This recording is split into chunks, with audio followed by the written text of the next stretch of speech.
ঠিকই তো ভাই আসলাম কুশিয়ারা নদীর পারে। তো আমরা এক চাচা উনি আসলো মাছ মারার মধ্যে। তো দেখা যাক জাল আমরা ফালাইতেছি। নতুন পানির আগমন দেখছেন, নতুন পানি জোয়ার আছে গাঙ্গের মধ্যে। এই জোয়ারের মধ্যে এখন আমরা মাছ মারার জন্য আসা হয়েছে। যাই আল্লাহ রিজিকে রাখছে, আমরা মাছ মারবো, দেখবো কিভাবে মাছ মারে আমার চাচাই, বুঝছেন নি। তো উনি ছাড়তেছে, দেন পিছনে আবার একটা নৌকা আইতেছে, মাইলার মার ঘটর ঘটর, এ দেন ঘট্টর ঘট্টর চালাইয়া মিশিং চালাইতেছে, দেখছেন। খুব ভালো লাগবো। মনের দুঃখ মনে রইল রে, ওরে আমার সোনার সান। দেও তো দেও দেও দেও দেও দেও চালটা কিবা দিব দিক ভাই।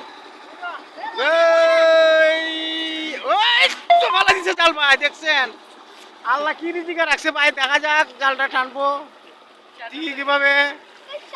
হ্যাঁ, আমরা ভিডিও ধরে রাখছি, লাইভে আছি। যারা দেখতেছেন ভিডিওটা, যেহেতু এই ভিডিওটা আপনার সিলেট, হবিগঞ্জ সিলেট কুশিয়ারা নদীর মধ্যে জালটা ফালানি হয়েছে। বাকি রিজিকে আল্লাহ কি রাখছে দেখা যাক। কুশিয়ারা নদী, কালনি কালনি কুশিয়ারা নদী, ঠিক আছে। আল্লাহ হাওলা, দেখা যাক কি কি পাওয়া যায়। আর দেখি তো নদীর মধ্যে খুবই গুলা ভাই, পানি খুবই গুলা। আল্লাহ আল্লাহ আল্লাহ আল্লাহ আল্লাহ আল্লাহ আল্লাহ গো, তুমি জানো কিতা রাখছো প্রথম কেউ দিদি কি আল্লাহ গো। আনুক তো খালি ফালাইছে জালটা, প্রচুর পরিমাণ পাই।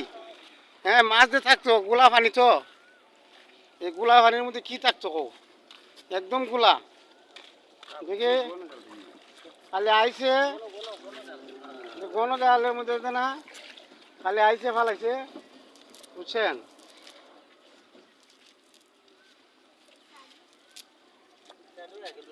ওই সাইডালো, ঠিক আছে। আর একটা কিতা জানি ট্যাংরা, তবে এটা জায়গা বুঝে ফেলাইছি বা তোমার কেউটা হয়েছে না মনে, কেউটা আরো একটু গর্জি আছে ওই দিকে ফেলাইতে আসতো এই সাইডটা। হুম, হিতারাতে সামনে আঁকবইয়া, সামনে আঁকো যাও না, পানির কোনলা আছে কেন। তো যাই হোক, জাল ফেলার নিয়মটা দেখলাম, ভালো থাকেন, সুস্থ থাকেন, তো আর হইলো।